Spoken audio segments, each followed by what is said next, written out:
This is Colin Day, Managing Director of Oktopost and host of Oktopost's original podcast series, The Globalization of Social Media. Today, Tuesday the 7th of April 2020, we're joined by Scott Vaughan, Chief Growth Officer at Integrate Inc., a marketing software company. Scott joins us today to discuss what lessons can be learned from the global economy to help B2B marketers rethink and deploy new marketing strategies in our current climate. So ladies and gentlemen, welcome to this podcast series around globalization. I'm Colin Day, the Managing Director of EMEA at Oktopost. And today I'm joined by a very, very good friend of mine and a good friend of the company, Scott Vaughan. Scott, welcome to this episode. Well, thanks for having me, Colin. We're in some interesting times, and it's great to be connecting and communicating. And I guess we'll get into that as we go on. But ladies and gentlemen, Scott, you hold the title of Chief Growth Officer at a company called Integrate Inc. And before you took up that role at the end of 2019, I think it was it the end or the beginning? The beginning of the year. The beginning of the year. It's been about a year and a half now. Excellent. And you keep coming back to work, which is always a good sign. But you've been at Integrate now since 2013? Yeah, about 6 years. Yeah, and you started off as the Chief Marketing Officer. So anyone that's a Chief Marketing Officer listening to this episode, you've lived their life. You've walked in their shoes. You've been there, seen it, and done it. Yeah. I'm one of those rare breeds that was not an accidental marketing person. I went to school for marketing and had a couple of gigs in Marcom and product marketing, and then picked up a bag and went into sales and sales leadership for about a decade. And I really missed the strategy part of marketing and always keep the customer and the go-to-market inside. So I was a CMO for about 12 years. And in this role, Chief Growth Officer, it's just something different. It's bringing sales, marketing, and customers' success together in market at the point of your customers and your partners. So it's when you're a high growth company like Integrate, in a space like we're in, you really need different types of catalysts, and that's the role I played here for the last year and a half or so. That's fantastic, Scott. Scott, look, you can tell you're in marketing, my friend, or you can tell that you're a marketer. All you got to do is go and look at your LinkedIn profile, right? And I'm going to pick out some words from your LinkedIn profile. Oh boy, here we go.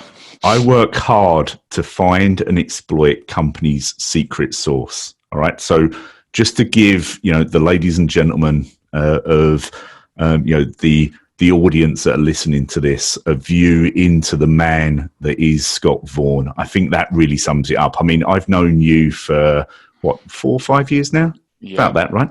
Yeah. And, when our paths first met, we were talking about that secret sauce of organizations. I worked for a company called FIS at the time. We'd just, been chatting around the sales and marketing transformation journey that we were going on at FIS at that point in time.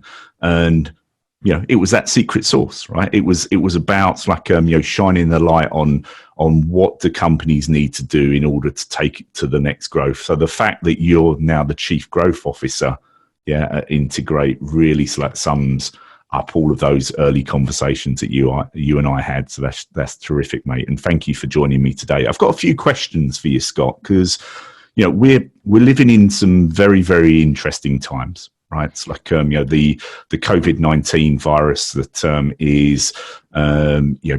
is with us at the moment and is with us for, unfortunately, a little while to stay.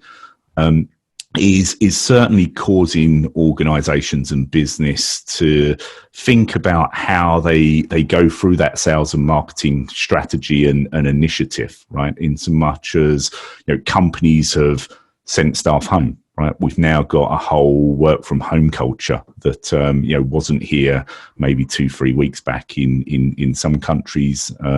Maybe started a few weeks earlier or months earlier in other countries. But as we think about those new strategies that companies are having to deploy, what lessons do you think we can learn from the global economy, the way that we've done things globally.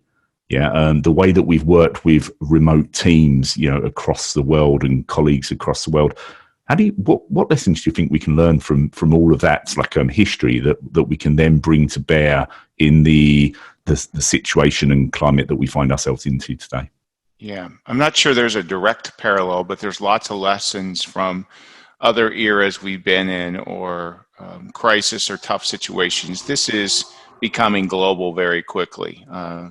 Maybe the global recession of 2008 or the Great Recession impacted so many companies in our work style and how we communicate, how we buy, how we sell, all of those things. But it's like anything.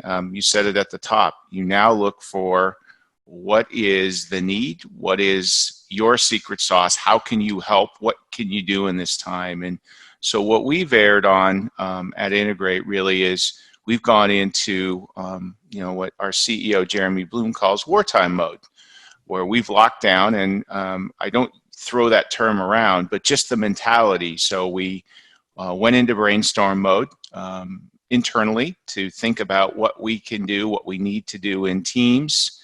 We reprioritize, and we also, though, go right into market, locking arms with our customers, surrounding them, making sure we're talking to our partners about ways we can more creatively go to market. And then your prospects become really important too. They're in your pipeline. You don't want that to go away. So you also creatively flex. This is the time to flex and really be agile at that approach. And this will test how well your secret sauce, your culture, and your company responds.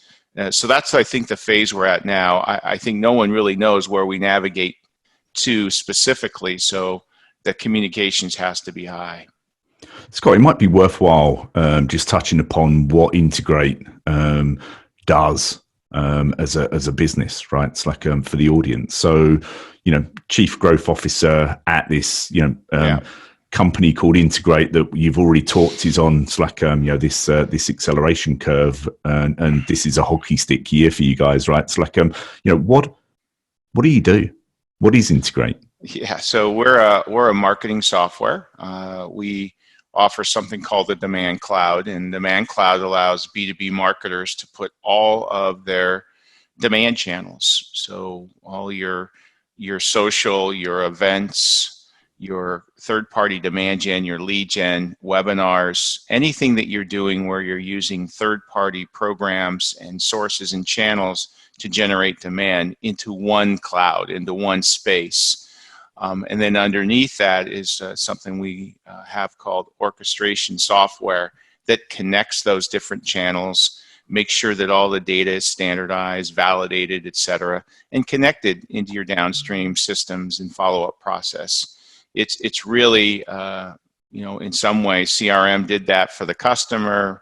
Marketing automation took a step to do that for marketing once data gets inside your database, but no one's really knocked it out for the paid media and events and all the programs that you do, that you spend most company millions of dollars on. So we've really connected that into a demand cloud. Headquartered in Phoenix, Arizona, right? Yeah. You're not in Phoenix, because I can tell by the picture behind you. It's like that is somewhere in California, I believe, right, Scott? Yeah, so I live in beautiful Huntington Beach, California. I've been in all this craziness. I've been remote for about 16 years, even in an executive role. So this part isn't new to me in terms of working from home and being productive. In fact, Integrate is it's a cultural pillar to be able to hire culture and talent first, location second. So we have a large majority of our employees, in the hundreds, remote. So it's a very different world. So we were able to adjust to that pretty quickly. It's when you get on day 17 of not having human connection, other than Zoom and other elements, that's where it gets interesting. And a number of your co-workers and colleagues speak with a funny accent like me, right? They're this side of the water. Yes, we have an office of about 55 or 60 people in lovely Brixton. in our UK office, and so that's a very important part. Part of the growth strategy over the last year and a half has been really, we've had customers throughout Europe for a good amount of time, but really to establish an office there. And one of the solutions that's run out of that is our integrate events solution, is actually based in London, and our global demand center is based in London. So gotcha. So a global business, right? It's like global colleagues, global associates, as well as global customers, whether them be in the US, whether them be here in my neck of the woods in Europe, or whether they be in the Middle East or Asia Pacific, right? I know you've got a growing presence out in Asia as well. So brings me on to my next question, right? It's like what you're seeing from the conversations that you're having with those brainstorming sessions internally, as well as when you're bringing clients onto these virtual calls at the moment. How are you seeing the world of social media, or the role that social media is playing in shaping the next chapter of digital marketing? I think it's significant right now. One is people are feeling isolated, so you're going to tend to tune in more to get a pulse of what's happening, and both from a life, a personal, and a business standpoint. All three of those, actually, not both, but really the spectrum. But I think it becomes even more acute at business because it's a way that you can take a pulse of what's happening out there in your industry, in your world, with your network. And so I think social media, if you look at the numbers, and Colin, you'd be an expert here, you and your team, but you're seeing the increase in activity.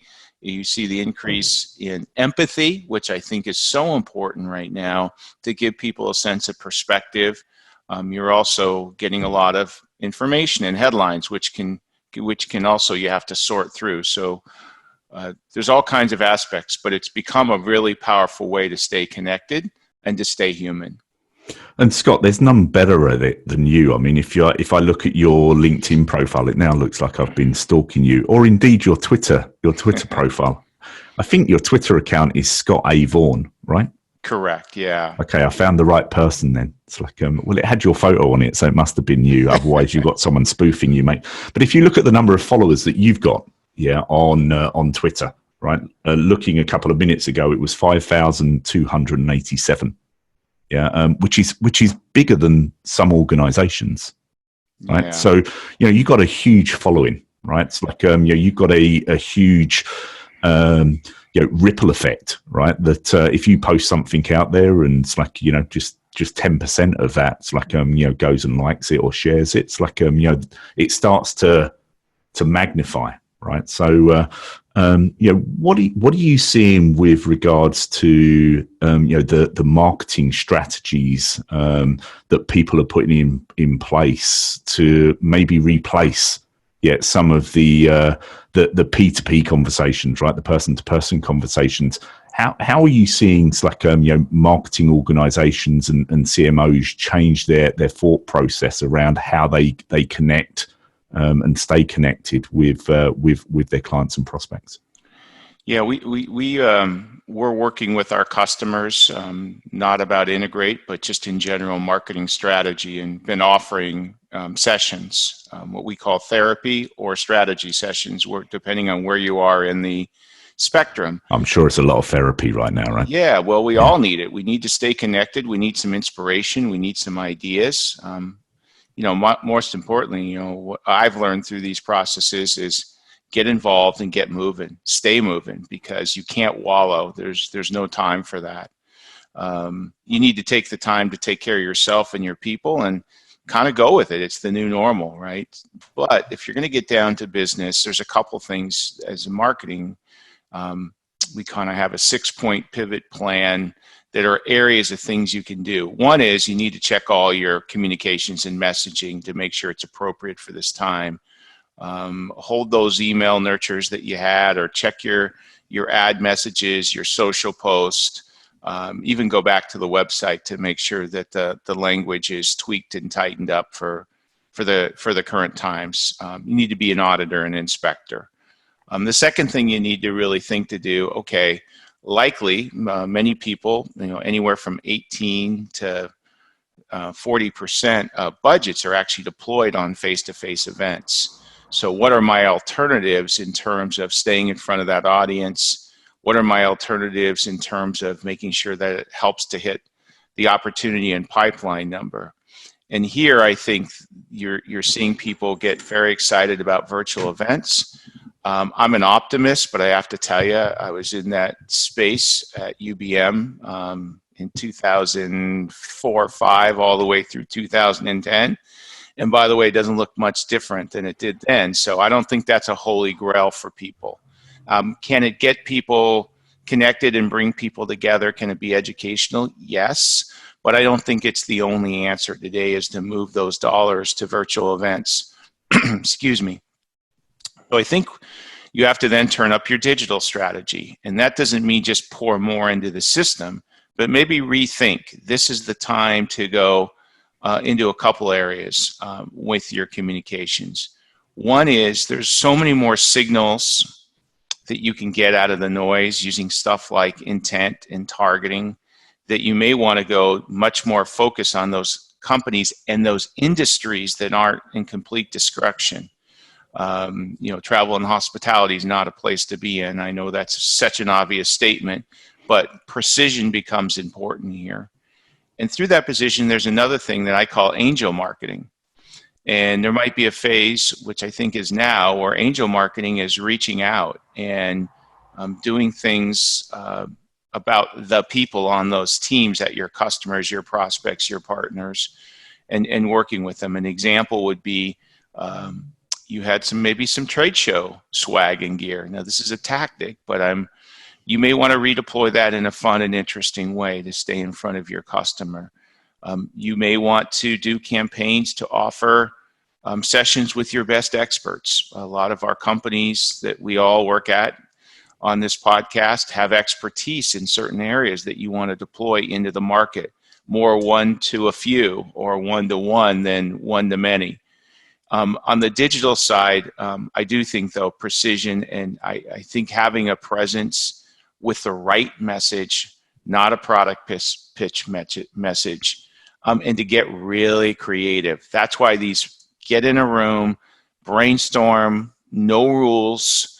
And we have one, in fact, in about a half hour here, Colin, at Integrate, which will be our third or fourth now.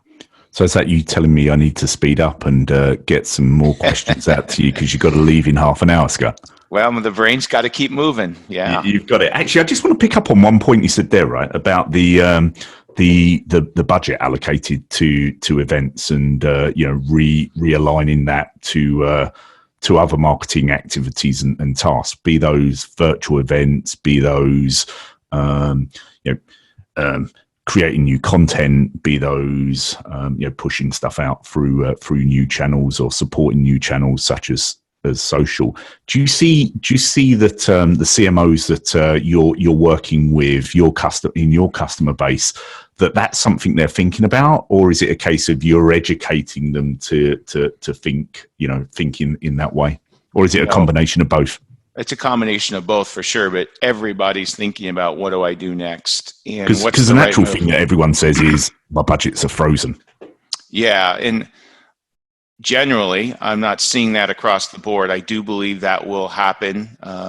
Marketing's typically the first to go, and this is the time, as my colleague Chris Wixon says, to get on your front foot. This is so important to go in proactively with your executive team, make them part of the process, to bring ideas to the table. Don't sit back and wait for stuff to happen. Don't wait. Control your own destiny as much as you can and be agile. And so that's why these brainstorms and how to redeploy happens. I don't know why or how, and maybe it was a sixth sense of our CEO, Jeremy, but we did some recalibrating in January after we had the budget approved in December, and it just felt like it was a great time to redeploy some of the dollars to customer work and to put some operational rigor in place. there was no logic behind it. We were a bit fortunate that that happened, and maybe good planning, maybe luck, maybe a little bit of both. But if that's not happening, now is the time to go through. And I feel what happens in these times is that, again, only a couple examples, 9/11 here in the States, the Great Recession, if you're in tech, the dot-com bust, that you now we're showing our age. Well, sorry about that. There were pets on TV and all kinds of weird things, but I think now is the time you're going to find you can sweep the corners, that you have some extra and things that you can redeploy. You're going to have to get creative on events. Ironically, now is the damn time to get in that room, and all those things you said you're going to do to make your events experiences and not just show up with a booth and your team. Now is the time to do that. Now is the time to think about your process, your infrastructure, how you follow up, rewrite your scripts, all those things you never have time to do. If that is, now is the time to do it, because if we do come on the other side of this, and we will, it could be the busiest 6 months or period of events in corporate history. So you better be prepared. I also think this can really help you review your event strategy, not just for the short term, but to reimagine it. So front foot marketing is important. I talked about angel marketing, which is the true, authentic giving and being there, not some, gratuitous, BS. You really have to do that. I've got one question for you. Is email dead? Well, no, it's definitely not dead. It's a way of communicating, especially if you have a relationship. It's like the old school. One is you really, not just for compliance and GDPR and CCPA and whatever castle the next regulations. This is something I think we've all learned, that permission marketing rocks.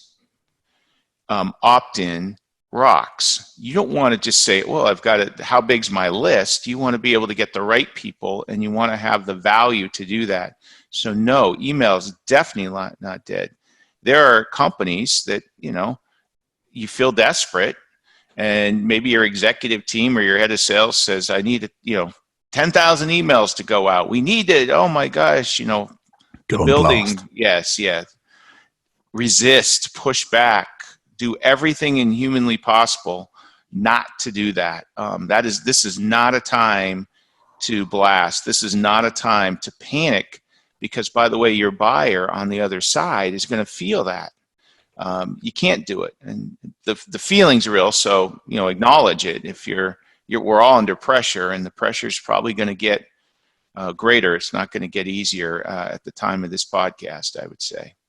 So, Scott, to wrap up, for the audience, what are the top three tips that you'd say? It's like having lived some of those other world events that you mentioned, probably not the Great Depression, because I don't think even you're that old.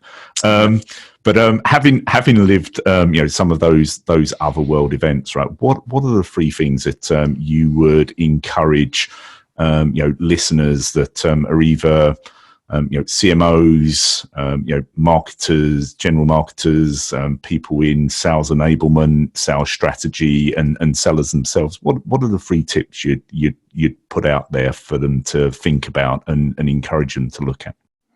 Yeah, well, the first I captured, and it's get on your front foot. Don't sit and stew, do. And that is really rally your team. That's the marketer in you. Don't sit and stew, do. I think we've got a tagline there, right? Well, quick, let's get it. Let's get it now. Yeah. Aspiring songwriter, maybe, who knows, or bad poet. But go at it. Get your team together. Use the maybe current partners, current people that are your suppliers. Get on the phone with them. Really see what's possible. I'm always amazed what people come up with. We call them jams, right? So you can really think that. Don't be afraid to pull back on something, even though it's been a steady Eddie, tried and true. You may need to pull back on that and redeploy people.